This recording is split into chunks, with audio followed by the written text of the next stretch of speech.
കൊല്ലൂർ മൂകാംബിക ക്ഷേത്ര പരിസരത്തായി സന്ദർശിക്കേണ്ട നിരവധി സ്ഥലങ്ങളുണ്ട്. അതിൽ പ്രധാനപ്പെട്ട ഒരു ശിവക്ഷേത്രമാണ് ശ്രീ സിദ്ധേശ്വര ക്ഷേത്രം. ഇവിടം ശുക്ലതീർത്ഥം എന്ന പേരിലും അറിയപ്പെടുന്നു. കൊല്ലൂരിലെത്തുന്ന ഒട്ടുമിക്ക തീർത്ഥാടകരും അറിയാതെ പോകുന്ന ഒരു ക്ഷേത്രമാണിത്. മാസ്തിക്കട്ടയിലെ പ്രധാന ഗോപുരം കടന്ന് കൊല്ലൂരേക്ക് വരുമ്പോൾ വലതുവശത്തായിട്ടാണ് ഈ ക്ഷേത്രം സ്ഥിതി ചെയ്യുന്നത്. ശുക്രാചാര്യരാൽ പ്രതിഷ്ഠിക്കപ്പെട്ടു എന്ന് കരുതപ്പെടുന്ന പുരാതനമായൊരു ശിവക്ഷേത്രമാണിത്.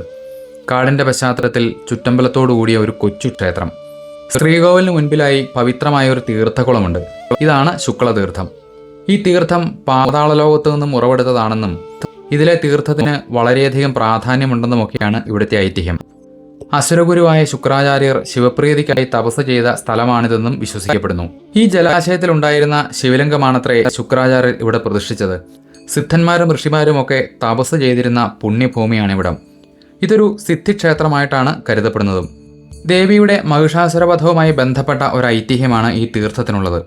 ചില സമയങ്ങളിൽ ഈ തീർത്ഥത്തിന് നിറവ്യത്യാസമുണ്ടാകുമെന്നും പറഞ്ഞു കേൾക്കുന്നു. മഹാദേവന്റെ യോഗാത്മക ഭാവമായ സിദ്ധേശ്വരനാണ് ഇവിടെ പ്രധാന പ്രതിഷ്ഠ. വലിയ ആഡംബരങ്ങളോ ഗോപുരങ്ങളോ ഒന്നും ഈ ക്ഷേത്രത്തിനില്ല. എന്നാൽ ഇവിടെ എത്തുമ്പോൾ അനുഭവപ്പെടുന്ന ആത്മീയ ഊർജവും ശാന്തതയും വിവരിക്കാനാവാത്തതാണ്. ധ്യാനിക്കാനും പ്രാർത്ഥിക്കാനുമൊക്കെ ഏറ്റവും അനുയോജ്യമായ ഒരു അന്തരീക്ഷമാണിവിടെ.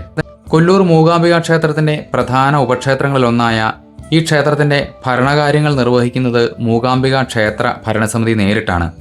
അതുപോലെ വർഷത്തിൽ 3 തവണ മൂകാംബികാ ദേവി ഇവിടേക്ക് എഴുന്നള്ളും.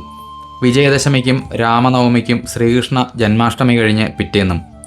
ഇവിടെ ഈ ദിവസങ്ങളിൽ 2 പേർക്കും പ്രത്യേകം പൂജകളും പതിവുണ്ട്. മഴക്കാലത്ത് ഈ തീർത്ഥക്കുളം നിറഞ്ഞു കവിഞ്ഞ് ചുറ്റമ്പലത്തിനുള്ളിൽ വെള്ളവും കയറും. മനോഹരമായൊരു കാഴ്ചയാണത്. അപ്പോൾ ഇനി മുതൽ കൊല്ലൂർ സന്ദർശിക്കുമ്പോൾ ഇവിടെയും ദർശനം നടത്താൻ മറക്കരുത്.